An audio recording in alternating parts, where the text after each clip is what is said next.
Pasalamat din po at lubos ang aking pagtanggap ng kabutihang loob at matatag na paninindigan ng mga Philippine Military Academy graduates and alumni. Pinapasalamatan din po namin, bagamat hindi nila naihabol ang kanilang manifesto in writing, ang mga alumni graduates ng ROTC officers, Officers Candidate School, mga non-PMA graduates ng mga officers, at mga graduates ng Philippine National Police Academy. Kaya mga kababayan, ito po ang reminder natin kay Speaker Martin Romualdez at sa kanyang mga kasabwat na mga hambog at abusadong politiko. Pangangalanan na namin kung sino sila na nag-abuso at nakita ng mamamayan. J.J. Suarez ng Quezon Province, si Mix Nograles ng Party List sa Davao. What party list is that? PBA, pero hindi man yata siya basketballista. Ang alam ko, dribble niya ang kanyang kapangyarihan para abusuhin. Benny Abante. Benny Abante, hindi ka po namin red tag. Kayo po ay pinaalalahanan ni Ma'am Lorraine. Nagagalit dahil kayo po ay public official na tinatanong si Pimentel. Naku! At sino pa ang mga nandun? Dante Fernandez. Si Dan Hernandez. At pati si Congressman Ako. At marami pa, si Paduano na dating sinipa ng NPA at naging bodyguard ng mga politiko gamit ang pangalan na RPA-ABB. At takotsaba ng malalaking mga negosyante sa Negro. Inamarkahan ng mamamayan how you brazenly violated the fundamental rights enshrined in the Constitution and the Universal Declaration of Human Rights. So yun guys, napanood nyo na ang aking introduction. At ito po yung 4 na anchor ng Laban Kasama ang Bayan. Ito po ay courtesy ng Laban Kasama ang Bayan na kanilang first episode doon sa kanilang programa. Ito po ay online. First time nila mag-online doon sa kanilang programa. Kasama itong si ating butihing anchor na si Capranco, si Ma'am Ina, si Miss Lorraine Badoy, at itong si Ka Eric Celis. Sila po yung complete na kasapi ng Laban Kasama ang Bayan. Sila po yung mga anchor ng Laban Kasama ang Bayan. So, first episode po nila to. At gusto ko pong i-share sa inyo. Baka hindi pa po kayo napapasyal sa kanilang YouTube channel. Kaya akin pong papatunghay sa inyo ang kanilang magagandang mga adhikain patungkol sa ating bansang Pilipinas, ang ating minamahal na bansang Pilipinas. So, tunghayan na po natin guys. Bago po tayo magsapol guys, maraming salamat po sa aking mga viewers at lalong-lalo na sa aking mga subscriber na patuloy na sumusuporta sa ating YouTube channel, DIY KKB Informative. So, tunghayan na po natin guys. Ito po sila ang 4, ang original na news anchor ng Laban Kasamang Bayan for the first time sa kanilang online YouTube channel. At ito na po sila guys. At maraming salamat po ulit. Stay tuned and watch them online on their YouTube channel, Laban Kasama ang Bayan. Maraming salamat po sa inyo. At before that, maraming salamat po, Pastor Apollo Siki Buloy, sa patuloy niyong suporta sa mga taong ito. Maraming salamat po. Ito na po, guys.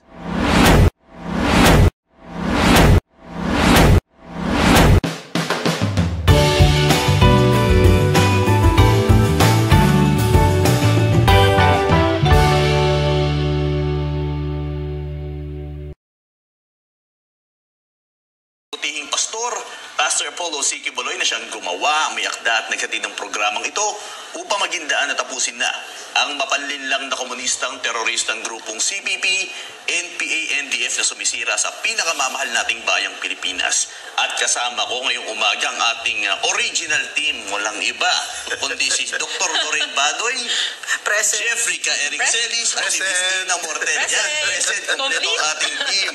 Okay, pagbati bati muna mga teammates. Yes, good morning Franco, Doc Lorraine, Ka Eric, of course our Morning. beloved pastor, Pastor Apollo Siquio, plus sa buong sambayan ng Pilipino. Nakasama natin another episode na naman tayo ng Laban Kasama ang Bayan. Pero this time, online lang muna tayo at napakarami nating pag-uusapan.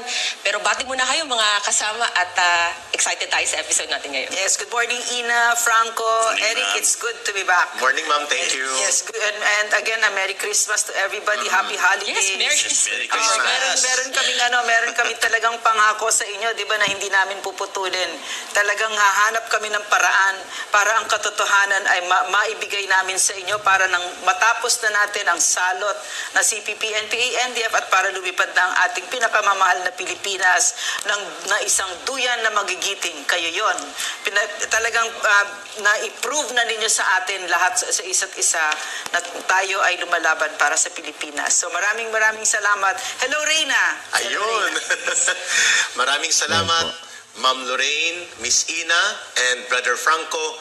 I miss so much Yes. may Laban Kasama ang Bayan team at ang aking SMNI family. At ang sambayan ng Pilipino, ako po'y nagagalak at natutuwa at mainit po ninyo kaming tinatanggap sa ating online version. Yes. Yes. Online broadcast ng Laban Kasama ang Bayan na inyo pong masusundan ngayon at mapapanood simula December 26 hanggang po sa mawala ang illegal at abusadong suspensyon na ipinataw po ng mga abusado.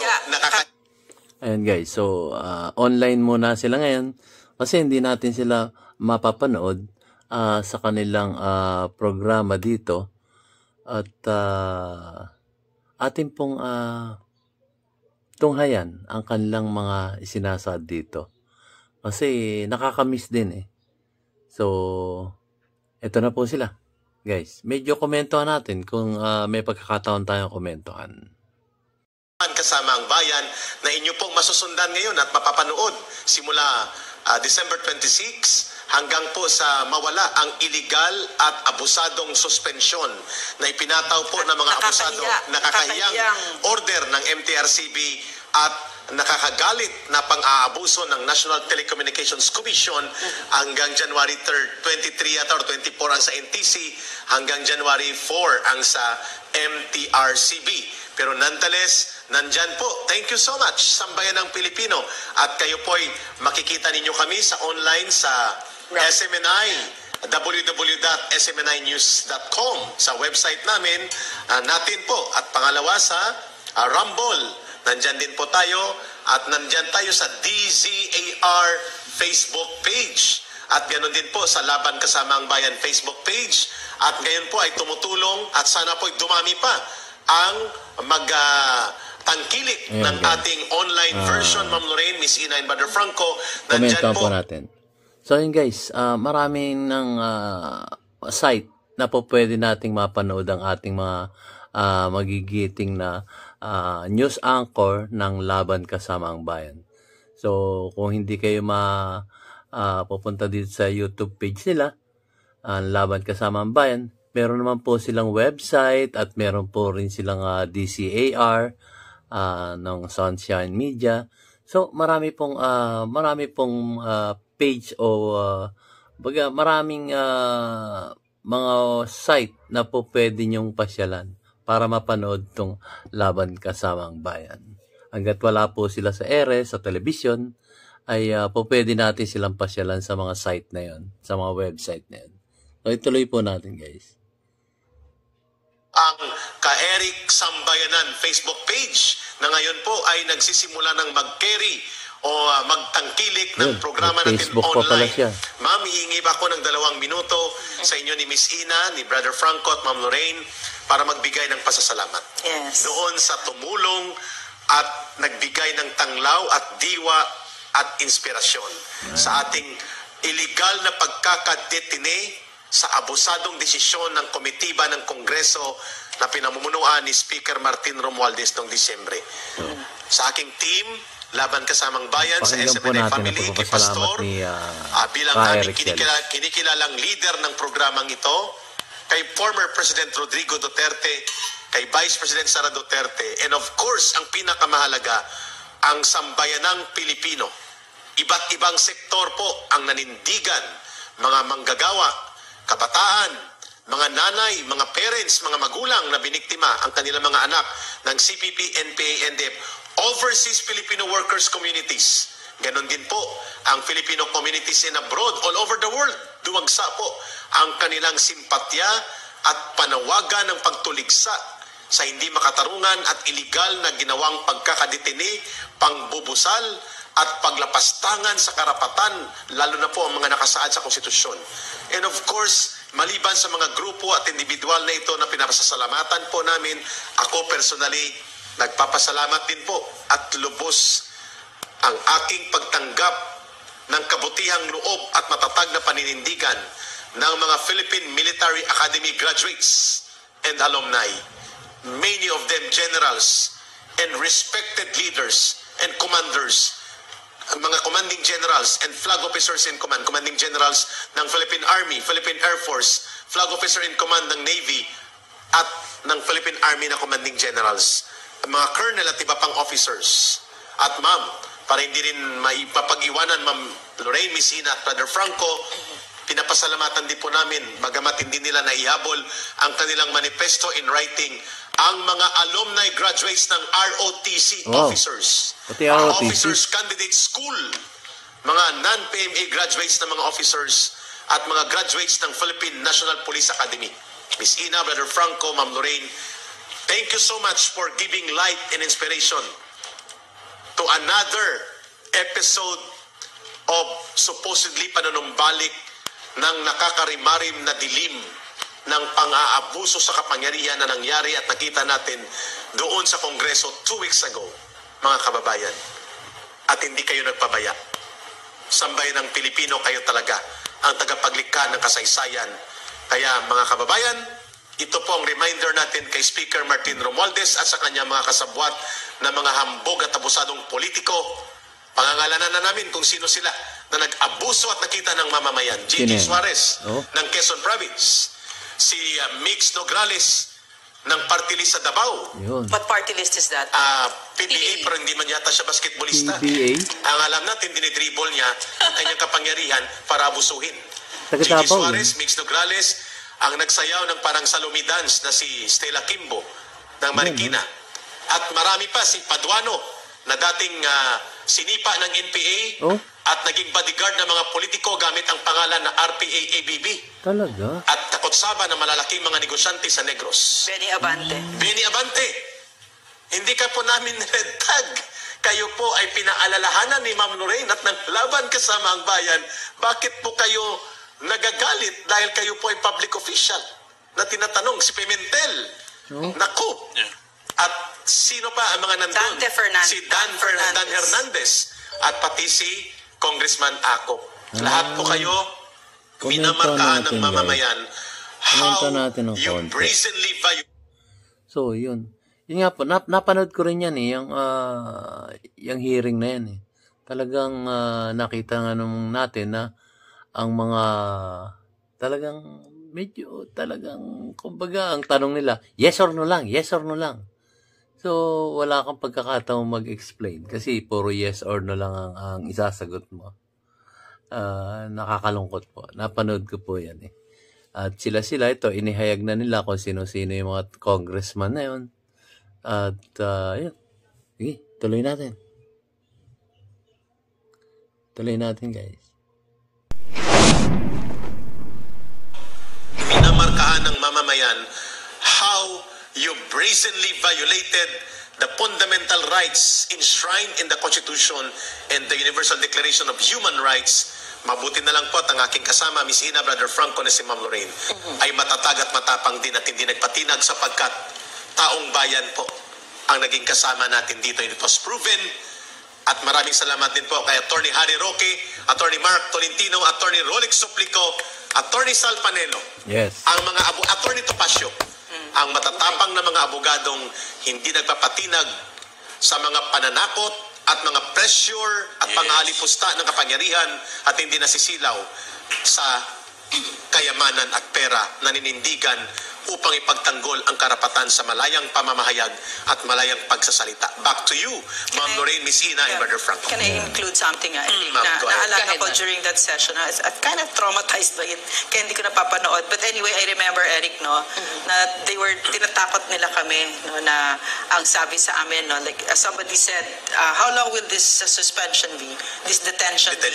And then somebody said 10 days. And Stella Kimbo said, indefinite natin. Kasi meron silang look na parang tuwan-tuwa sila, no, gleeful. Grabe. Na pag ako ang nanay ko si Stella Kimbo, mahihiya ako. Yes. And then what else? I heard Benny Abante say, we have to make sure that they know if they don't drop their Supreme Court case against us, Yes. that they will stay here for Christmas and New Year, and we have to make them understand that that is very, very hard. Abusado. Excuse me, Congressman Abante, that is not hard. For our country, we will do anything and everything. I was willing to stay there until birthday ko. Sinabi ko sa kanila, dahil sinasabi nila, dito ka magpapasko. Sige, pag hindi ka nag-apologize, no? Dito ka magpapasko at mag-New Year ka. Sabi ko, birthday ko, June. Dito nyo na ako pa-birthday. So, may mga tao na hindi katulad ninyo, no, maraming ganon, maraming Pilipino. I was just thinking, Eric, Yes. Franco, Ina, no. Yeah. For instance, our soldiers. How many times have they not spent their holidays with their families, Yes, and they do tama. it willingly and they embrace it? Mga Ano ba bayani naman yan. yung tayo din? Diba gawin din natin yun para sa bayan? So, madali na naman marami namang nagbigay ng liwanag sa atin kung paano gawin yung pagmamahal sa bayan. So, maliit na bagay yun yung dinaanan namin ni Eric, at we're just so humbled and grateful that we were able to fight for us in that manner when we were called to do so. But ang totoong naramdaman namin dito ay ang taong bayan. Kasama dito yung mga PMA graduates at bawat vloggers at kayong lahat, no, na nag-comment doon. So maraming salamat. Ma'am, Komento natin 1 ng minute before konti. kay Pastor. So, yun nga, sinasabi nga niya, yung mga kasundaluhan natin, mga bayani talaga natin yan. Sila yung mga dumidepensa sa ating maliliit na mamayang Pilipino at sa buong Pilipinas. Lahat ng mamayang Pilipino dito sa Pilipinas. At tinukoy rin niya yung mga vloggers. Medyo isisingit ko lang itong ating magiting na si Dado.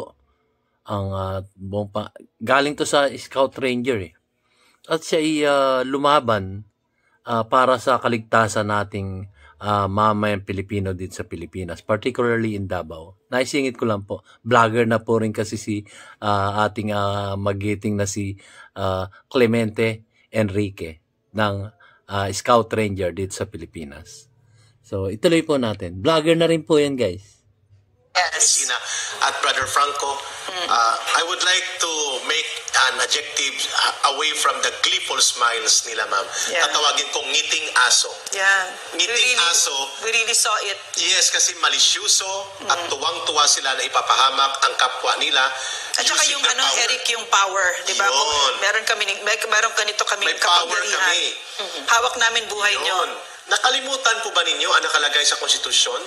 That sovereignty resides in the people and all governmental powers emanate from them, including ang posisyon na inyong Franco, inaabuso. sudsud ka dito, hindi kita Darating makita. ang takdang panahon at babawiin yan ng mamamayan. And I think it needs also to be reminded even to the President that he has to serve the people because his power is only borrowed from the people, including the Speaker, Ms. Ina and Brother Frank. And I would like to reassure our countrymen, no, that Eric and I and our legal team were finding the legal remedies for this. Yes. Now we are going to hold them accountable for what they have done to us. Yes, we will 7 do that. days. Yeah. Illegal detention.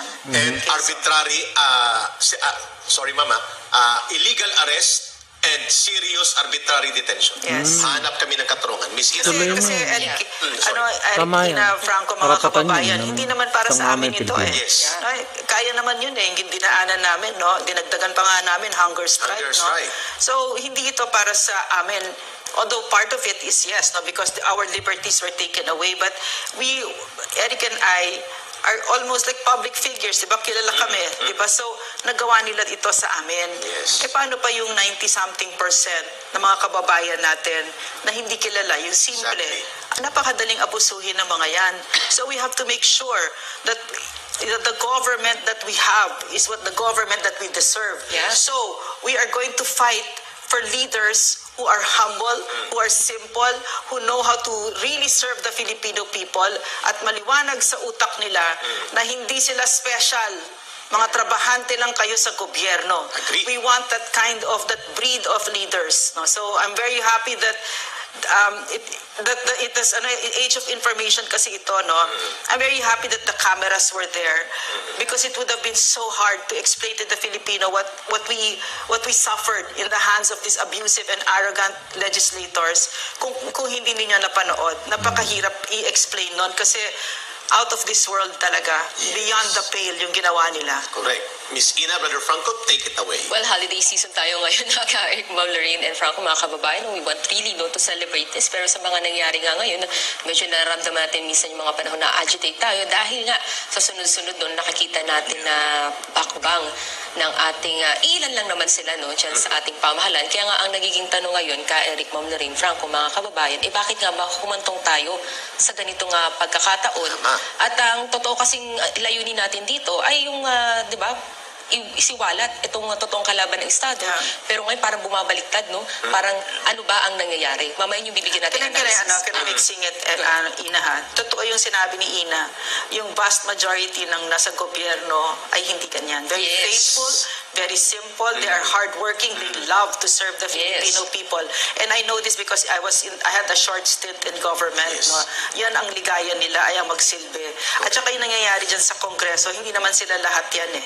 And even in that franchise committee, no, there are some of them, they are my friends. So I know that ang nag-set up sa kanila niyan ay ang CPP, NPA, NDF, si Franz Castro, si Raul Manuel, at saka si Arlene Brosas. Yan ang itsura ng Kongreso na merong mga komunistang teroristang enablers. Lason. So dapat ang mission natin dito ay tatanggalin na natin sila.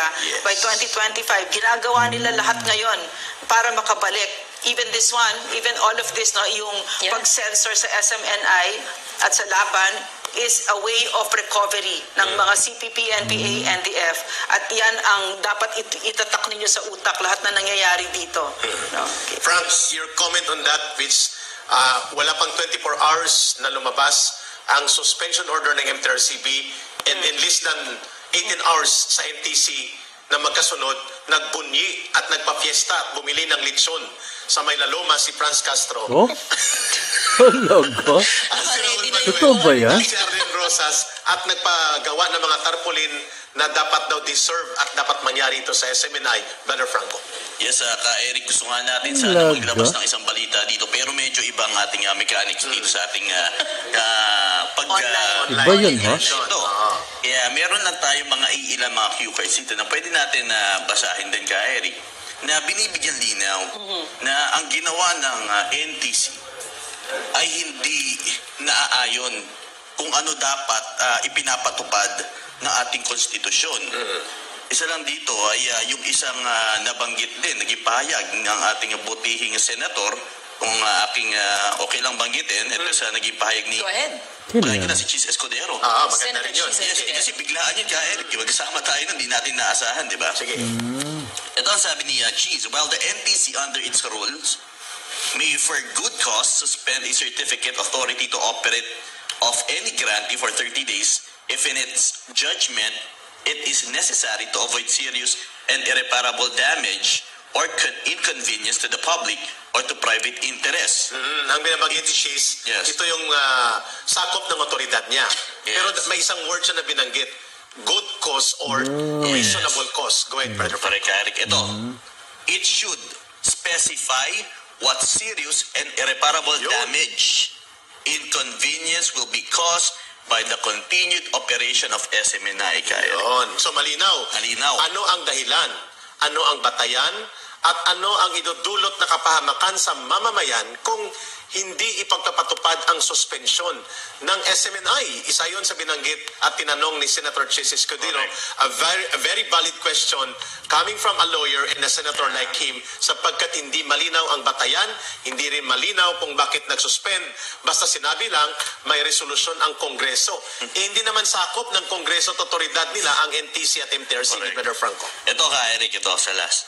This clarification, specification is necessary to avoid allegations of simple harassment and curtailment of press freedom and to prevent a chilling effect on critics of the administration and media in general. Good point, Senator Escudero. Saludo kami Komento sa inyong natin. Yan ang pagiging senator. critical. Yan ang senador. Yan. Kita nyo, Komento natin si Congressman Senator, Brother Franco. So itong si Senator Chis Escudero, alam naman natin, matalino rin tao yan. At ayan hindi bias.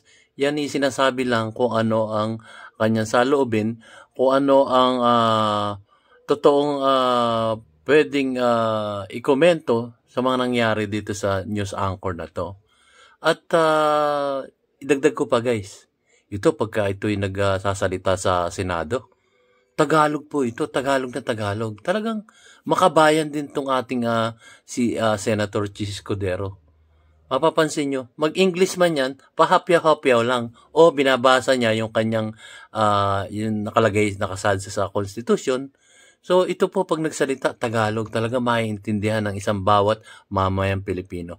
Mapabisaya man tayo, o mapa-Ilonggo, o ano man ang ating lengguwahe dito sa Pilipinas, nagtatagalog po yan. Yun po kasi ang ating national language, yung Pilipino, Tagalog. So, hanga po ako dito sa ating butihing Senador Chis Escudero. At talaga namang pagka siya nagsalita Tagalog, even sa mga interview, nagtatagli siya Tagalog, pero puro talagang Tagalog para maintindihan ng isang bawat mamayang Pilipino dito sa Pilipinas. So, nakakatuwa lang po. Para po rin siya si Senator Robin Hood Padilla. Talagang Tagalog na Tagalog. Pero kung papansinin niyo yung iba, English, mas mahaba yung English kaysa sa Taglish. So, medyo nahihirapan po kami. Kasi Pilipino po tayo. Nasingit ko lang po guys, kasi natutuwa po ako dito sa ating butihing Senador Chis Escudero na nagkomento kung ano ang dapat at hindi dapat sa pagkakakulong ng ating o pagkakaditina sa House of Congress doon sa ating dalawang magigiting na news anchor ng Laban Kasama ang Bayan. Ituloy po natin guys. Yes. Pag pumupuna kami kay Senator Chis Escudero at sino pa man, pag kami po ay dapat magbunyi at kilalanin ang mabuting posisyon sa kabutihan ng bansa at ng mamamayan, pumuposisyon din kami. Correct. At wala namang ibang intention tayo kundi para mapaayos ang ating bansa. Yun ang isa sa mga bagay na pero meron ka pansin-pansin dito ka, Eric, na nabanggit din ni Atty. Sal. Go ahead. Puti pa daw sa Senate, pero nagsalita. Pero sa lower house, Bakit? wala. Oo, nakita ko yung kanyang pahayag na yun. Nanindigan. Oo, mukhang That is, ang dalawa ang naghahari sa House of Representatives ngayon. Ang naghahari-harian na si Martin Romualdez at ang mga kanyang kasabwat na CPP, NPA, NDF, walang may paninindigan at lakas ng loob na sawatain at banggain ang kanilang pag-aabuso sa poder. Correct. Susugad ko ba ka, Eric? Ito naman mula kay Senator Amy Marcos. Go. Sino ang takot sa SMNI? Anong mga media entities ang mananatiling nagtataguyod ng kalayaan ng pamamahayag, pananalita at pag-iisip? Bakit natin kailangan ipasara ang lahat ng hindi sumasang-ayon sa atin? Correct. Hindi man lang binibigyan ng pagkakataon na magpaliwanag. Paano nangyari na naglabas ng show cause order ang NTC sabay bigay ng 30 days na suspensyon? Nakapagtataka, takot ba tayo na baka tama ang SMNI? Ayun. Ba tayo sa katotohanan? Ayun, magandang punto din yun ang binanggit ni Senator Amy, and coming from an Amy Marcos, Ma'am Lorraine, Miss Ina, Komentuhan po natin. dapat ganito din mag-alala si Bongbong Marcos kung paano naabuso ang Komento martial law natin. ng tatay nila. Did he say anything? Did the president say anything? No ma'am, wala siya. Hindi ko ma-repost. Si Amy Marcos, kahit Saglit lang ibalik yan. sa kanya, Yeah. Brother Franco, hindi siya natakot na magsalita. Oo. Baka ibalik sa kanya ng mga dilawan na ngayon ay Tuloy na kaibigan na natin. ni Bongbong Marcos sa karamihan. Makasabihan siya, di ba yan ang ginawa ng tatay nyo sa media nung panahon ng martial? Ayun po guys, Senator Amy Marcos naman ang ating medyo komentuhan. So siya talagang siya, kaibigan niya si VP Sara, Inday Sara Duterte. At siya naman ay tumatanong ng utang na loob. Bagamat kapatid niya ang ating sitting president ngayon, siya inihahayag niya yung kanyang damdamin patungkol doon sa pangyayari ito sa SMNI. So, nakakatuwa naman at nagsasalita siya. Kumbaga, ikumpara mo doon sa kapatid niya na isang presidente at kaalyado ng ating vice presidente at hindi man kaalyado ng ating dating Pangulong Rodrigo Roa Duterte, pero sinasabi ng ating dating Pangulong Rodrigo Roa Duterte na suportahan ang sitting president kasi nanalo na yan Kumbaga, suportahan na natin. Naiboto na yan ng taong bayan. So, wala na tayong magagawa kung hindi suportahan ang ating sitting president na si Ferdinand Bongbong Romualdez Marcos Jr.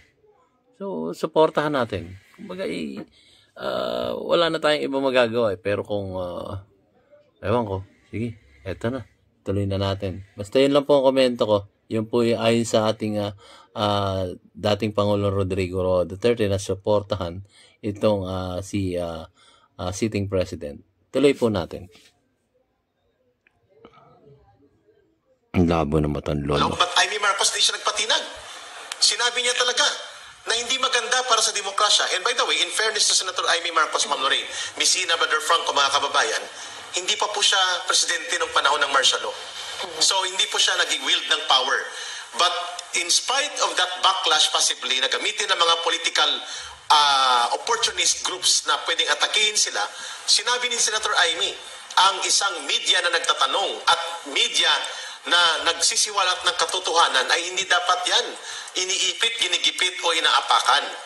At yun ay without even na pag-aalangan na pwedeng ibalik yan sa kanila. Hindi ba yun ang nangyari sa panahon ng nag-martial law noong 1972 ang tatay ninyo? But the president is silent. Nakakabinging katahimikan at didma-didmahan ang nangyari sa ating Pangulong Bongbong Marcos Jr. At thank you at mayroong isang Senator Amy Marcos na kayang magsalita ng katotohanan in spite of some backlash related to the rule of martial law during their father's time. Maybe the president agrees with what's being done to SMNI. Yes, SMNI perhaps. is the only media group that supported you during your campaign, Mr. Exactly. President. No other media group wanted to touch you. And you Yes. know that. And you know that SMNI spent quite a lot to have that presidential debate where you shone. Yes, Sabi nga, twice, Miss Sabi Ina. nga ka Eric Lorraine Franco, mga kababayan, di ba, ang pagiging tahimik o ang katahimikan na isa yung pahayag yan. Ano po ba ang nagiging mukha nito, no? Pero simulan natin ka Eric ngayon, yung sinasabi nating autopsy report natin. Sige, sige. Imay natin, no, bigyan natin ng gabay ang ating mga kababayan kung ano bang lagay talaga ng ating politika ngayon at kung bakit naging ganito yung kumagatakbo at naging turning point na sa panahon bang kung kailan na Pasko at lahat ay nagsiselebrate ay iba ang nagiging hakbang at iba ang nagiging impresyon sa mga ganitong pangyayari. Sige. Ma'am Lorraine, Miss Ina, Brother Franco, tulungan niyo po ako na mabigyan po ng tamang historical perspective. Ano po ang nangyari sa SMNI? Bakit umabot tayo sa panggigipit, pangbubusal at lantarang pagyurak sa mga karapatang pinoprotektahan at ginagarantihan ng konstitusyon ng saligang batas at ng mga Universal Declaration on Human Rights pertaining to free speech, freedom of expression, and press freedom. Number one, hindi po may tatanggi ni Pangulong Bongbong Marcos Jr. na noong panahon ng elections of 2022, ang lahat ng media ay hindi siguradong mananalo siya dahil Marcos siya. Yeah. Kaya hindi tumaya sa kanya. At saka Except- binababoy siya kasi Yes. Marcos siya. At ang ginamit sa kanya, hindi nakapagtapos, walang peke ang diploma, anak ng Dictator son. diktador, Yeah. Anak at ng may diktador. maraming mga ipaliwanag na mga buwis na dinadaya ng pamilya at ill-gotten wealth. Lahat ng yan ay hindi po binigyan ng mabigat na halaga ng SMNI because we believe there is an innate goodness to the person of Bongbong Marcos Jr. to prove themselves that they deserve to be redeemed for the excesses and grossly unfair historical judgment na ipinasa sa kanila ng mga dilawan at mga oportunistang politiko na nakipagsabwatan sa mga komunistang terorista during the time of his father's reign in government. So nagbigay ng napakalaking liberal treatment ang SMNI sa kanya. And lo and behold, ang lahat ng atake at pagpapahiya at pangbabastos at pangbabalahura sa pagkatao ni Bongbong Marcos at ng kanyang pamilya, hindi naman siya pinagtanggol ng SMNI, but he was... Yun. Ngayon ko rin nalaman niya na ang SMNI pala ang nag-giveaway dun sa kandidatura ni Bongbong Marcos nung 2022, nung presidential election. Wala talaga, nakita niyo naman yung ibang presidential debate noong 2022. Wala pong hindi natin makikita doon si Bongbong Marcos, ang ating sitting president noon, na umaattend doon sa mga debating yun. Kasi alam ng ating sitting president na babastusin lang siya doon. So, sino ang gumawa ng paraan para siya marinig? At etong SMNI, ang nag-imbita sa mga presidential para magkaroon ng presidential debate, at napanood ko rin po yun. Umattend siya nun. At hindi nangyari yung babastos-bastusin siya dun sa presidential debate na yun. Diba? Napakaganda ng ginawa ng SMNI. Sila lang ang tanging tumanggap dun sa presidential debate at umattend tong si sitting President Bongbong Marcos Jr. Diba? So, yun lang. Medyo maano lang sila ng bakit ganun ang ginagawa niyo sa amin? Bakit naman ganyan? Ikaw itinrato namin na isang kumbaga kandidato ng pagiging presidente nung panahon na yun, at hindi namin hinayang ikay bastos-bastusin ng yung mga katunggali sa presidential. Ngayon sila ngayon ang nababastos at hindi siya umiimik. Parang, kumbaga, silent lang siya. So, hindi natin maintindihan talaga, guys. Medyo magulo. Magulo, parang tuloy natin. Ito na naman. Malabo na ng mata ni Lolo. Given a very, very good projection of himself to prove that he is capable, competent, and worthy to become a president. Yun ang binabanggit ni Ma'am Lorraine. Sa debate series, talagang siya ay nagningning at naging isang malinaw na contrast doon sa malinaw na bingatibo at politics of vendetta ni Leni Robredo na nakikipagsabwatan pa sa CPP, NPA, NDF, at ngayon ay binibindisyon na naman ng kanyang pinsan at mukhang dumudugtong na papunta sa kanila kay Bongbong Marcos at pati sa kanyang pamilya para mapagtagpan ang mga krimen nila. Bakit napunta tayo dito? Bakit uniteam ang bitbit ng SMNI, sinuportahan ng lahat ng ito? Bakit po inatake ang SMNI?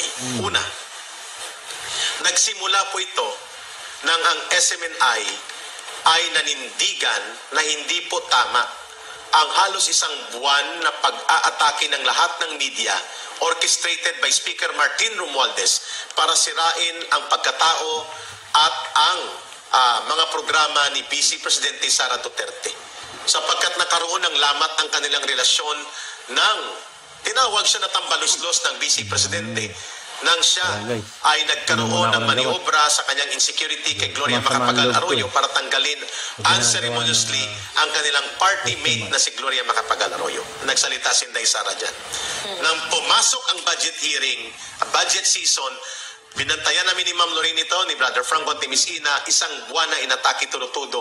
Si Sara Duterte walang nagsasalita.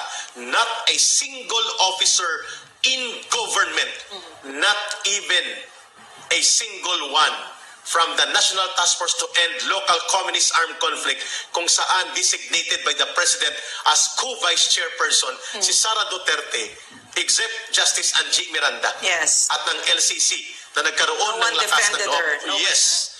Ng Legal Cooperation Cluster. Can I just make singit Singit, ma'am. Bakit tahimik ang NTF-ELCAP Stratcom na dati ang ingay namin, no? Exactly. Yeah, kasi nandyan si Cheloy Garafil, siya ang secretary ngayon ng communications. At ang asawa? At ang asawa ay si Ay Eric linyado ng Garafil. CPP. Linyado ng CPP. So ang naging directive sa MTFL Cap Stratcom ay huwag kayong magsalita. Correct. Wala kasing red tagging dito. Correct. Yan ang sabi. Ma'am, dudugtungan ko Yes. yung binanggit ni ma'am. So mula doon, nakita ng SMNI na imbis na atakihin ang Vice Presidente na nagtatanggol ng ating bayan laban sa CPP, NPA, binunyag namin na nagkakaroon ng conspiracy. Yes. Nahuhubog ang pakikipagsabwatan at konsabahan ng CPP, NPA, and urban operatives kay Martin Romualdez sa mga politikong kasabwat niya against the Vice President. And because of that, nag-carry tayo, nagdala tayo ng mga balita at mga pahayag na naglilinaw na hindi po mali ang confidential fund at security fund. Sapagkat yan po ay ginagamit by tradition and by necessity. And in fact, napakalaki po ang confidential fund and intelligence fund ng Office of the President. Ni Katiting po ay hindi nag-question dyan ang CPP, NPA, NDF at ni Katiting walang kongresista nag-question yan. Only Senator Coco Pimentel. Question, Eric, yung that confidential fund that you said, because the Vice President has been brought to the Supreme Court because of the confidential funds. Correct. Which group is this again? Grupo po ito nila Barry Gutierrez. Yeah, Barry Gutierrez. And then sumunod silang preliminaries at mga grupo ng Okay, kaliwa. so sila Barry Gutierrez ang kakausapin ko. Hindi naman na sila Nery kasi mga CPP talaga CPP yan. talaga yan. Si Nery Colmenares. So sila Barry Gutierrez, will they file kaya a case against the speaker for not explaining to us clearly where that 2.06 billion Correct. for travel expenses went? Kasi they claim that they only spent around 40 million lang. So what happened to the budget? But the rest of it, maybe Barry Gutierrez will file a case? Yes, Mas ma'am, malaki magandang yun. tanong. Mas malaki yun, And ha? will Barry Gutierrez also question saan at ang CPP, i-include ko sila ma'am, Yeah. saan ginastos ni Presidente Marcos ang kanyang confidential fund kung kayo'y patas at totoo for good governance? Because the biggest share in the budget pertaining to confidential fund and security fund ay nasa Office of the President. At Ano? bakit hindi siya isinama, mama? Yeah. Di sila sasalita. Ang tinanong lang nila doon sa Supreme Court at pinapaliwanag nila si Inday Sara Duterte na recipient lamang ng ibinaba na pondo mula sa Office of the President. Why you did not include the President? And nakapiring ang mata namin dito, hindi dahil si Vice President Exactly. yan. It could be anybody else, di ba? The characters, even if you don't tell us who are the ones behind all of this, we would still defend that yung kamalian nito, hindi namin idepensahan yan. So, maliwanag na ang tina-target dito ay ang Vice President. Yes. Yes. And because of that, Brother Franco Miss Ina, tapusin ko lang sa briefly, Miss Ina. Yeah. Then I will give yung counter-analysis ng aking mga kasama. Napilitan po ang SMNI na maglabas ng editorial, maglabas po ng analysis, nag-interview tayo ng mga tao na nakakaalam at ipinaliwanag ni former National Security Advisor, Secretary Esperon, ni NICA Director General Monteagudo, former. At nakita natin ang kabuluhan at katamaan at ang kawastuhan ng confidential fund na ito. Subalit, hindi lang ito nangyari dyan, Ma'am Lorraine. Nagkaroon ng plenary sa budget sa House of Representatives. At binitawan na ni Martin Romualdez ang kanyang mga bulldogs at mga Rottweilers na ang pangalan ay Raul Manuel, Arlene Rosas at si Franz Castro. At sa harap ng Kongreso at taong bayan, before the nation, grabe ang pagpapahiya at atake kay Sara Duterte bilang Vice Presidente. Not one single Congress representative stood by her side during that time. Not one in the government. Nakakaawa. Hindi tama yon. At sapagkat ang kanyang ipinaglaban ay hindi ang kanyang personal na pondo, kundi pondo para iligtas ang mga kabataan, ang anak natin, ang mga guro na ini-infiltrate at niraradicalize at nire-recruit ng CPP, NPA, NDF through Franz Castro, Raul Manuel, and Arlene Rosas. Eric, I have a question. Go. Could you explain to the Filipino people ano yung galaw na ito na CPP? Nakikita natin ngayong lahat dito, no? Yung kakuntsabahan, everything, all of it. Ano yung maniobra dito na CPP para mas makilala natin at mas naiintindihan ng ating mga kababayan kung ano itong nangyayaring ito. Yes. Ito ma'am, nanggaling sa kanilang statement, Brother Franco. Iwan ko kung makayang hugutin sa laban kasama ang Bayan Viber Group. Ito yung kanang analysis, ma'am. Ngayon, sa December 26 anniversary, 55th founding anniversary ng CPP. Tuwang-tuwa sila sa nangyayari. Ito ang sagot sa tanong ni Ma'am Lorraine. Sabi ng Central Committee ng Communist Party, kung saan ito ang boss nila Franz Castro, Raul Manuel at Arlene Brosas at mga nila Teddy Casino. Ang mapait na sigalot ngayon sa pagitan ng mga pangkating Marcos at Duterte ay papalapit sa marahas na konfrontasyon. So tuwang-tuwa sila na So, nagbabanggaan. gusto niya ito. Ang statement nila to ha. Ngayon, hayagang pinupuna ng mga Duterte si Marcos sa planong buhaying muli ang usapang pangkapayapaan sa National Democratic Front, of course, si PPNP, NDF ito. Ang ilang bagong retiradong generals ng militar na tapat kay Duterte ay umiikot na sa iba pang opisyal ng mga negosyante at mga military upang mang-ukat at mang-upat ng kudita para ibagsak si Marcos at magtatag ng military-civilian junta. May alam ang Chief of Staff, subalit nananatiling tahimik sa aktibidad ng mga tagaplano ng kudita. So alam niyo na kung sino ang nangiintriga at ito ang sagot ko kay Ma'am Lorraine. Kaya, Hinahati-hati nila, binibiyak at pinagbabangga ang mga political forces sa ilalim ng current government, which is the major Ako po, patungkol dyan sa military junta. Sa akin lang pong pananaw to, ay sa akin hindi po nararapat yung military junta. Bakit po? Gaya po ng sinabi ng ating scout ranger na si Cadado, ang military junta, sila yung mamumuno sa Pilipinas. At ang maging mamumuno dyan, ayon sa ating dating scout ranger na si Clemente Enrique ng Scout Ranger, ay mga yan. Ang pinakamababang magiging gaganap dyan sa military junta at mamumuno ay mga pinakamababa na yung mga colonel, pero pangkaraniwan dyan, mga general dyan sa military junta. So, sa akin palagay po, hindi po karapat-dapat yung military junta. Sa akin lang po. At ayon din po yan sa ating dating scout ranger na si Clemente Enrique. Okay, tuloy po natin. Kaya pinaghahati-hati na pala. Yan ayon sa Laban Kasama ang Bayan. Tuloy po natin. Ito na naman ang mata ng ating DIY kay KB Malabo. political force Marcos at Duterte at sino po ang nag-wedge o ang nagbigay ng lagari upang magkaroon ng biyak at bitak at magbanggaan ito. Si Speaker. Si Speaker Martin Romualdez sa kanyang conspiratorial actions and opportunistic tactical alliance with the CPP, NPA, NDF by attacking Sara Duterte. So you mean, Eric? Yun ang sagot ko kay Ma'am Lorraine. So you mean, Eric, si Speaker, nilinyahan nito ni sila Franz Castro, nilapitan siya at Yes. binilog-bilog ang utak, di ba? So hindi alam ni Speaker na wala siyang panalo dito. Correct. Ikaw ang pinakakawawa dito, At ang Speaker. pinsan niya magtatamaan? Yes. So, ang my question to you is, ito yung specialty ba ng CPP, di ba, na nilapitan nila si Speaker kasi ang intent talaga nila ay pag-awayin ang Marcos Duterte faction. Correct. At tayo ay mag-aaway-aaway. Tama ba, Eric? Tama ka, ma'am. Yan ang tinatawag na splitting the ranks of the enemy. So they played on the Speaker's Political ambitions of being president or prime minister or whatever. At kinapitala nila ito. At ngayon nakikita natin, exactly Miss Ina Brother Franco, ito ay statement ng Committee Central ng Communist Party kung saan napapailalim si Franz Castro, Raul Manuel at Arlene Brosas at sila Teddy Casino kung bakit sila nagkakaroon ng maniobra kay Speaker Martin Romualdez. Fast forward, ma'am. Bakit napunta na sa SMNI?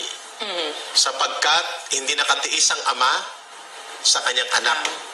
The former President Rodrigo Duterte na may programang Black Time na gikan sa masa para sa masa sa SMNI kasama si Pastor Kibuloy ay nagsalita sa dalawang magkasunod na episodes at ipinagtanggol at ipinaliwanag niya na walang mali sa posisyon ni Vice President Sara Duterte to the point na ipinaliwanag niya kung sino ang totoong kurakot at nangungulimbat ng kaban ng bayan na umabot sa kanyang pagtatanong, buksan yung libro nyo.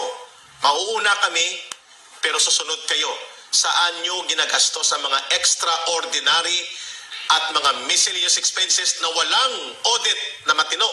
Certificate of acceptance or certificate of expenditures lang sa pondo bilyones na pondo ang nawawala according sa analysis ni Pangulong Duterte. Dito nasakta na si Martin Romualdez at nanawagan si Pangulong Duterte, kung hindi nyo gagawin yan, ang inyong accountability and transparent obligation to the people, ipapanawagan ko dito na hindi na tayo magbabayad ng buwis. Ang mga sundalo, pulis at militar, lahat ay magsalita upang i-pressure kayo na maglabas ng inyong abuso sa pundo sapagkat yan ang source ng korupsyon.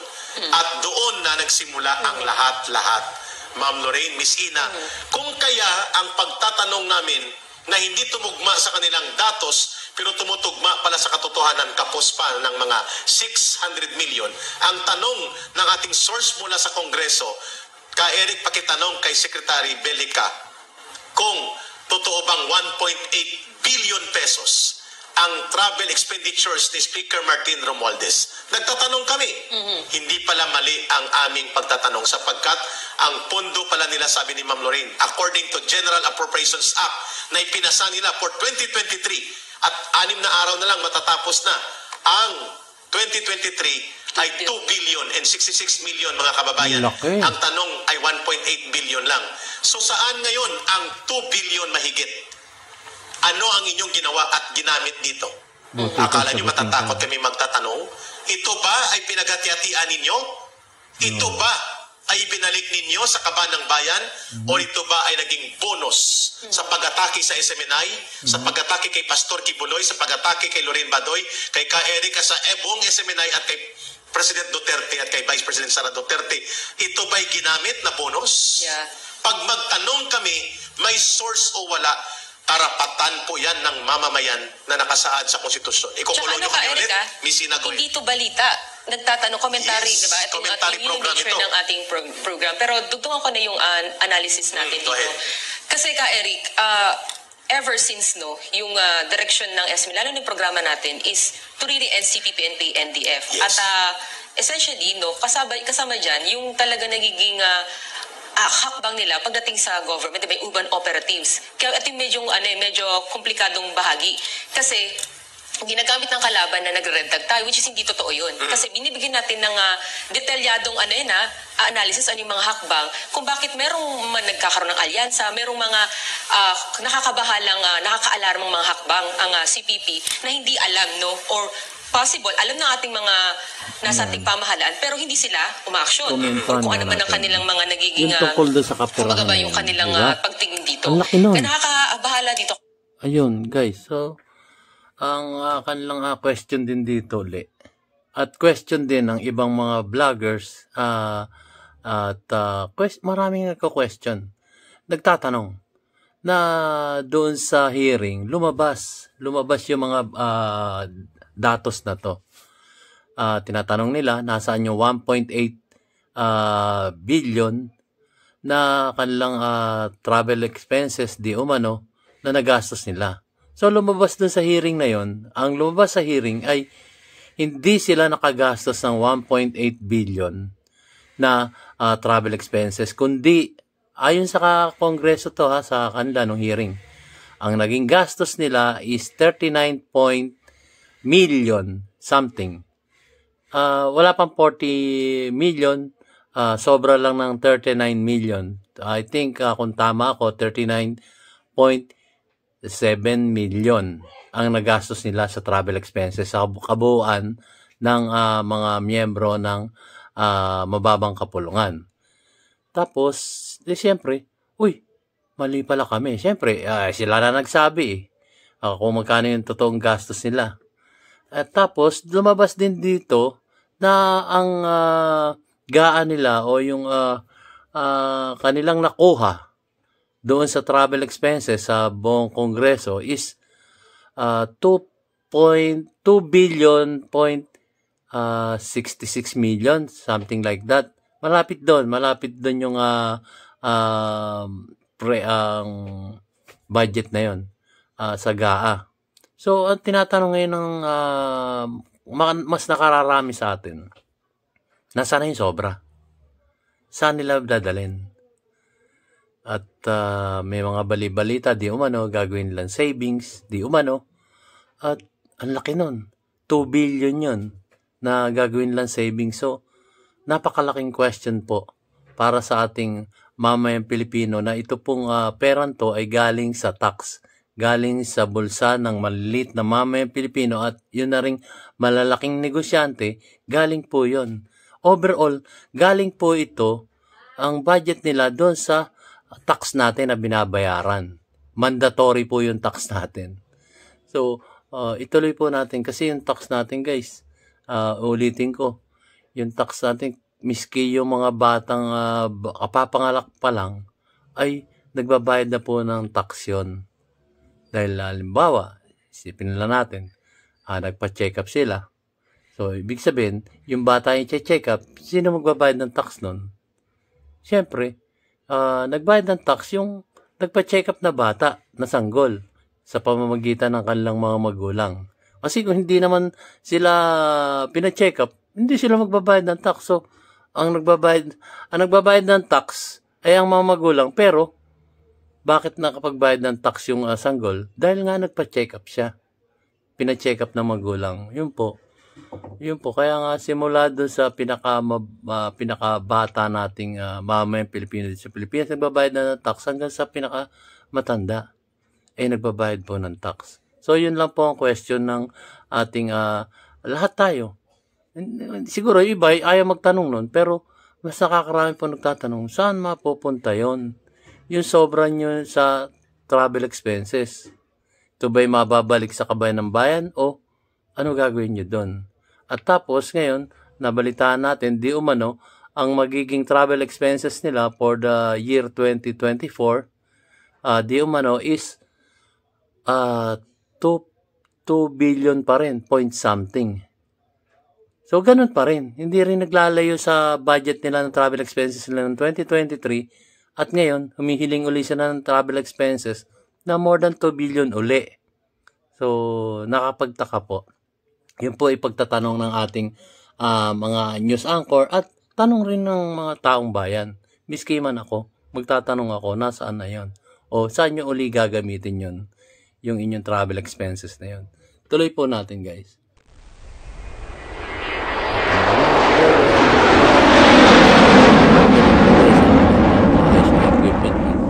Kasi nga, yung kay Pangulong Bongbong Marcos, tila may mga nagsusulsol siguro kung sa kanyang pananahimik, kung gano'n na ba nagiging direksyon. Yun yung tanong nating mga kababayan kung bakit umabot sa ganito. Kasi nung campaign period, to be fair, lahat po, ang SMN, bukas po yan sa lahat po ng candidates noon. Hindi po yan kami solely supported na kay Marcos o kay We didn't support anyone. Yes. We didn't open yun. Nagkataon Open sa na, lahat. nung time We din just yun, wanted a debate that was a higher standard. Tama. No? Hindi binuksan po showbiz. namin yun sa lahat. Pero sila po yung pumunta nun and nagkaroon po ng special din yung on the road with the front runner, which is sila yung nangunguna ng time na yun. Tama. Para makita natin kung paano ba nakuha ang pulso ng ating mga kabayan na ganito yung mga kandidato. So pinakita natin.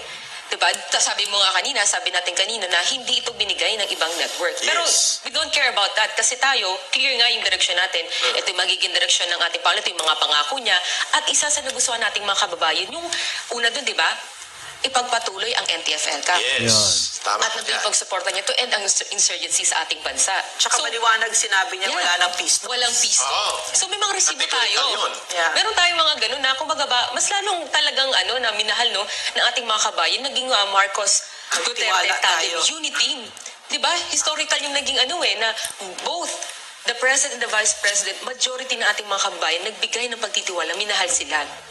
Pero more than a year after, naging ganito yung pangyayari. Because yun, kanina nalatag na natin, kasi ang CPP and PNDF, nananatili sila dyan. Diba? Sinasabi natin matatapos ng NPA. Okay, fine. Kasi, diba, isang guerrilla front, di ko na alam kung may aktibo pa pala. Pero wala na, dapang-dapa na sila doon sa armed struggle. Pero, hindi tayo pwede maging kumpiyansa kasi nga buhay pa rin ang kanilang white area operation. Or yung Which is, urban operation. nakalangoy sila sa iba't ibang sektor, lalo na dyan sa ating pamahalaan. Exactly. At kinikilala, hindi lang si Ka-Eric, kundi iba pang mga dating kasapi ng CPP, NPA, NDF, itong mga komunistang teroristang grupo, na dyan sa Kongreso, pinangalanan na, di ba? At binigyan pa sila ng mikropono. So nagtatanong tayo, bakit ganun? Nagkulang ba tayo ng paalala? Nagkulang ba tayo ng pagbibigay ng analysis? Bakit parang tila iba ang naging direksyon? At isa sa nakita doon, ito ang galaw, no? Nung kay Vice President Sara Duterte, kung saan binigyan ng mikropono, itong mga kilalang urban operative ng CPP, NPA, NDF. So, sabi din na, eto na, so nahahati ba? Yun yung tanong eh, nahahati na ba talaga ang unity na minahal ng ating mga kabayan? Yung pagtitiwala na sana dire-diretso na yung ating pag-unlad dahil una matatapos ang CPP, NPA, NDF, tapos solid pa sana yung unity natin, ipagpapatuloy yung mga pinakong mga programa ng nakarang administrasyon. So, ngayon, more than a year pa lang, ganito po yung nangyayari. And, ang role po ng SMNI, bilang media, mga watchdogs tayo eh. Bahagi tayo ng check and balance sa ating government. Masama po ba magtanong? Anong particular misinformation ang mga nasasabi? Di ba, wala namang kayo binibigay na katotohanan. Ito yun eh. Bakit hindi kayo magbigay din ng mga patotoo na may mali sa sinasabi? Yes. Sinasabi niyo lang mali yan. Etong mga buhay na patotoo, itong mga miyembro mismo ng CPP, NPA, NDF, pinakinggan niyo ba? Tayo nagpapasalamat sa Senado kasi malinaw eh, di ba? Yung nagkaroon ng pagdinig si Senator Bato de la Rosa dyan sa kanyang pangunguna, di ba? Ang mga dating mga kabataan nito na in-identify nga nila si Raul Manuel bilang isang CPP member at siya pa ang nag-recruit sa isa sa mga namatay, di ba? Na NPA member. So yun yung mga tanong na bakit hindi yung i-address yung bakit yung isang media organization, malinaw ang direksyon, di ba? Ito lang na may isang network ka, Eric eh. Ma'am Lorraine Franco, mga kababayan, na talagang ina-address itong CPP, NPA, NDF na by the way, mismong gobyerno rin natin ang nagdeklara na terorista. Kaya yun po yung ilalagay natin dito na sige, tanggap na natin yung mga pag-atake, tanggap na natin na sa pagsusulong natin ng pagbabakatotohanan kasi first time talaga ito nangyari, na mararanasan natin to. Pero please lang, yung mga nasa ating pamahalan mismo, yung kapangyarihang ipinigay sa inyo ng taong bayan para lumaya na tayo dito sa mga ganitong panloloko nila para hindi tayo magkasira-sira. Dahil hindi po ang SMNI kung sino man dito ang totoong kalaban. Correct. Alam mo, Ma'am Lorraine. just want to clarify one thing. Yung we can stand on our shared ground with the speaker. Yeah, we can. No, Yeah. with even Benny Abante, with Ako, all of them, no. So when we criticize them, this is the noise and of a vibrant democracy. Yes. Okay, so maliwanag tayo, hindi sila ang kalaban. Yes, no. Ang kalaban dito si Franz Castro, si Arlene Brosa, si Raul Manuel. Which is not to say that ito hindi natin, the other rest ay hindi natin pwedeng i-criticize. Hindi. Parte ng demokrasya yon at parte ng trabaho ng media yon, di ba? So napakahalaga for us as a nation to be united. Correct. Because Eric very clearly stated, no, na gustong-gusto nila pa naghihiwalay tayo, wasak-wasakin tayo, away-away. Yan ang trabaho ng CPP, NPA, NDF. So kami din, yun din yung gusto namin i-caution sa inyo. Yeah. Yes, you may criticize, of course. No, that's your right. That's your karapatan nyo yan. No? Malaya ang Pilipinas na mag-express tayo ng ating sariling opinion. At dapat ipaglaban natin. At dapat hindi tayo natatakot, di ba? Pero maliwanag din dapat sa atin na ang kalaban natin, numero 1, ay yung tatlong yan na nasa Kongreso at ang buong CPP, NPA, NDF na ang kanyang layunin ay talagang mag-iwatak. Kasi kung sisirain mo ang isang bagay, no, kailangan paghiwa-hiwalayin mo. Yeah. Mas madali yun kasi pag united, napakahirap nun. Correct. So bakit ba kami nakalaya ni Eric? No? Dahil Kasi nag-unite tayo. Nag-unite kayo. So yan ang strength ng Pilipinas. No? Pag tayo ay nagkapit-bisig. Correct. So yun. Yun yung Brother gusto ko Frank, sabihin. you may have your comment. Yes, Ka-Eric. Actually, those days kung saan we are rallying behind the President, those times nararamdaman ko naman ang pagiging sincero ng ating Presidente, ng ating Pangulo. Ito naman. Sa pagsasabi against CPP, NPA, NDF. Pero everything changed when CPP came into the picture. Naiba lahat, Ka-Eric. At nabuo ang alliance with Nabuo ang alliance. Kasi alam naman natin from the very beginning, isang tao na mabuti, sa oras na may impluwensyahan yan, ay magbabago at masisira yan. Totoo. Ang akin na lang, Ka-Eric, hindi pa naman huli ang lahat. Yes. Meron pang pag-asa, may pagkakataon pa na makapagbago. Kung pwede pa natin isalba ang ating pamahalaan, ang ating gobyerno, even there sa lower house, ay may tsansa pa naman. Ang ginagawa natin paninindigan ngayon, pagkakaisa, hindi ito destabilization, no. Pagkakaisa ito ng ating mamamayang Pilipino mula sa PMAers, correct, mula sa ating mga kababayan, sa mga magulang, mula sa ating OFW, sa mga magulang, IPs. sa mga IPs, ka, Eric, na lahat sila ay sumisigaw. Na itigil na yan. Tapusin na ang insurhensya. Correct. Ay na numero 1 kalaban ng Estado. Bakit? Ang binitawang pangako ay tila nababago. Yun ang katanungan ng ating mga kababayan. Can I say something? I want to comment on yung mga chismis na si PRRD is behind the destabilization At of ito this ma'am, ang government. tinuturo ng CPP siya talaga. Susulsoy. Yeah. Sino ba yan? Kung sino man maniniwala dyan, may kulang kayo sa pag-iisip talaga. Because the President Rodrigo Roa Duterte, I've worked with him very closely. That's right. Hindi siya power hungry, and in fact, ang directive niya sa amin when we were there during our term of office was, we need to fix our system so that the next government, the next administration will have it easy. Correct. Diba, nandyan na. So, laging ganun yung isip niya, bababa kami dito. And you saw how he did it. No? He was so graceful. He was so graceful. Walang kapit-kapit, walang hindi siya ganid sa kapangyarihan at sa pera, hindi siya ganon. So, yung mga destabilization ng mga rumors na yan, I'm with the president, the former president, once a month I go to him. He will never do anything like that. He is a man of the law. So if there's any destabilization that's going on, It's the CPP. it will really come from the CPP, NPA, NDF, And their collaborators. and the government officials na tiwali sa gobyerno, Yes. nag-ayaw magbigay ng accounting. Because the PMA graduates made it very clear, maganda very yun. exceedingly Maganda clear Yes. that they want an accounting. Yeah. And for the Filipino people to ask an accounting is part of your duty, your responsibility to the Filipino people. Dapat maliwanag sa utak nyo yan. So if you're talking about destabilization, it's certainly not going to come from Rodrigo Roa Correct. Duterte Correct. because he's not interested. Ma'am, maganda yung binanggit ni Ma'am Lorraine. Kung ganit at sakim sa kapangyarihan si Rodrigo Duterte at ang mga Duterte, dapat hindi na siya bumaba sa pwesto sa panahon na may kapangyarihan pa siya. That he can use the military, he can use the police, Tama. in order to establish civilian military junta or revolutionary government. Can I just But sing he did it? not. Yeah, can I Oh, just he did not. sing it a little Go ahead, bit, ma'am. Erica?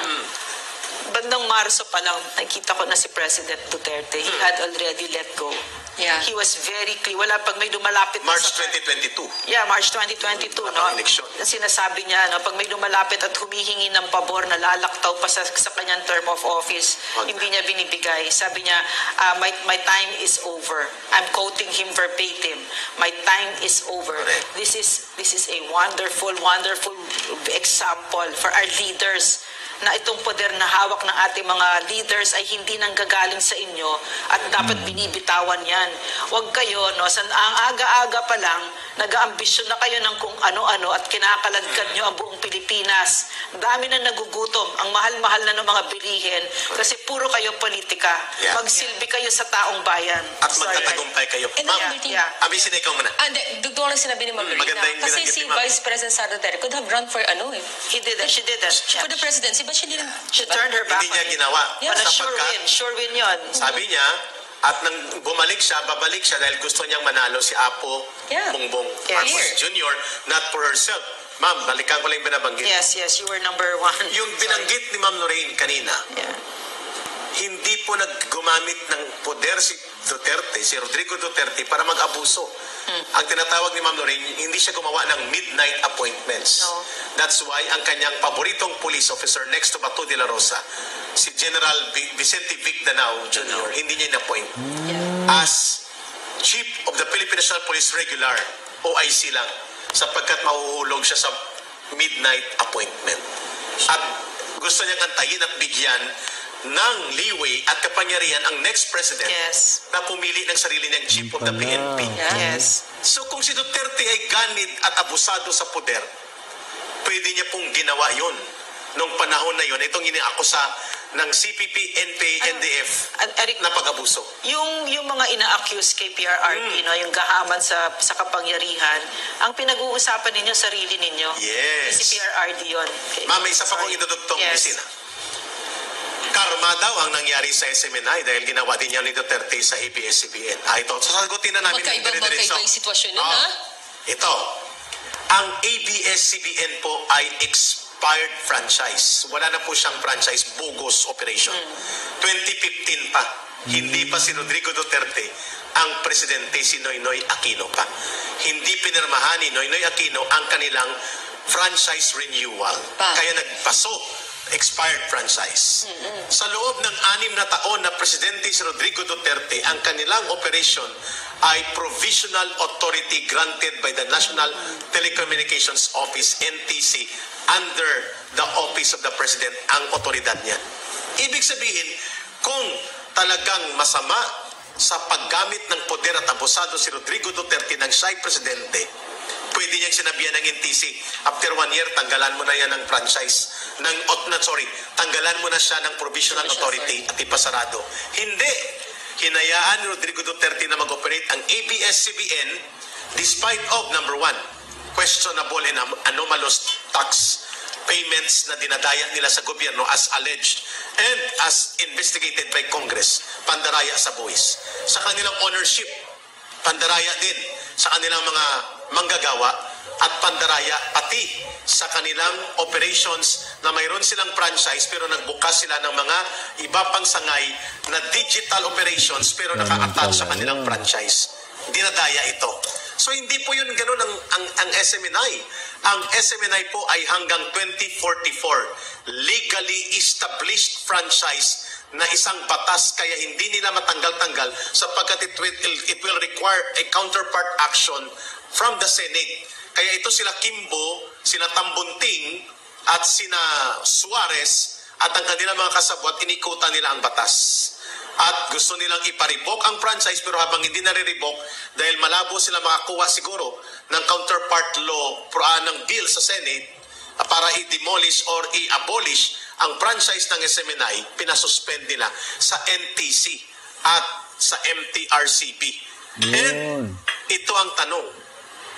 Hindi po under ni Speaker Martin Romualdez ang NTC at MTRCB po, pero bakit sila gumalaw? In a very clear, politically manipulated and politically vested operations to attack a media na sinasabi nilang associated kay Rodrigo Duterte at kay Sara Duterte at dahil kaibigan sila ni Pastor Kibuloy na inassociate nila sa SMNI. Bakit nila inikutan ito? Ibig sabihin, napakalakas ng loob ni Martin Romualdez upang gawin ito na laktawan ang kanyang kapangyarihan kung hindi siya kinukonsinti at binibigyang suporta ni President Bongbong Marcos Jr. Again, yan ay isang valid question. Mr. President, do you have or do you give consent or did you give consent to Speaker Martin Romualdez and to his cohorts in Congress para presyurin ang NTC at ang MTRCB upang labagin at abusuhin ang mga karapatan sa malayang pamamahayag na may prangkisa at mayroong batas na gumagarantiya at malayang pamamahayag sa pagtatanong sa expenditures. Did you give consent to your cousin Speaker Martin Romualdez kung bakit ganon kalakas ang loob nila na i-pressure nila ang MTC at ang MTRCB, which by the way, Ma'am Lorraine, ang sabi ng NTC, Ms. Ina Blair Franco, dahil mayroong resolution from Congress, mag-aakto kami. NTC, kung sino man na nakaupo ngayon sa inyo, we will remind you, whatever is the resolution or act of Congress is not binding on you unless it is a law. It was not a law. It was just a resolution. And the malicious attack on SMNI against SMNI as a legitimate media entity, ginawa nyo sa panahon ng holiday break. Naka-break ang korte, hindi kami makatakbo ang mga abogado namin para mag-file ng certiorari in injunction and TRO against sa inyong illegal and abusive acts. At sa January pa magbubukas, baka first week pa ng January or second week of January. Number 2, ang mga abogado naka-break. At number 3, ang mga tao naghahanda ng kanilang Christmas celebrations nang ginawa nyo ito.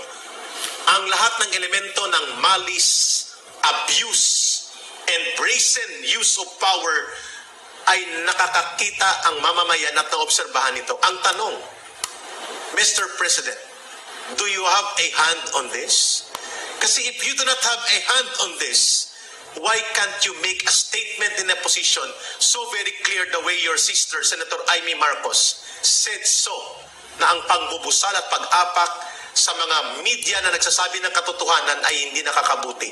Bakit? Sinong takot sa katotohanan? Mr. President, that is a question so validly being nurtured by the people at kami lang po nagsasalita tungkol sa tanong na yan. Ma'am Lorraine, Miss Ina, and Brother Frank.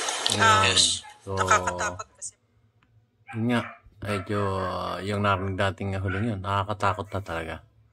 At masyadong sobrang tahimik ng ating sitting president na maraming tanong, walang sagot. So, yun po. Hindi natin maintindihan kung ano po ang nangyayari sa isipan ng ating Pangulo dito sa Pilipinas. So, guys, yun po ang huling iniwan na tanong ni Ka Eric Celis ng Laban Kasama ang Bayan, kasama ang kanilang 4 na anchor na si Ka Franco, si Miss Ina, si Doc Lorraine Badoy, at si Ka Eric Celis. So, yun po ang naiwan niyang tanong. So, guys, maraming salamat po sa panonood ng aking mumunting video. At ang natunghayan nyo, ang online nilang pagpapahayag ng kanilang mga damdamin at hinaing patungkol sa ating pamahalaan. So, hanggang dito na lamang po guys, at maraming salamat po sa inyong lahat, lalo ng aking mga subscriber na patuloy na sumusuporta sa ating YouTube channel, DIY KKB Informative. So, keep safe, God bless, and you have a great day guys. At pasensya na po, wala akong maayos-ayos na gadget. At tatakbo pa nga po ako sa aking kaibigan para mag-upload nitong video to. So again guys, maraming salamat po sa inyong lahat sa panonood at pakikinig ng aking mumunting video. At hindi po ako gaano nakapag-komento. Pasensya na po. Tatakbo na po ako ngayon para i-upload to. So, see you on my next vlog guys. Maraming salamat po sa inyong lahat.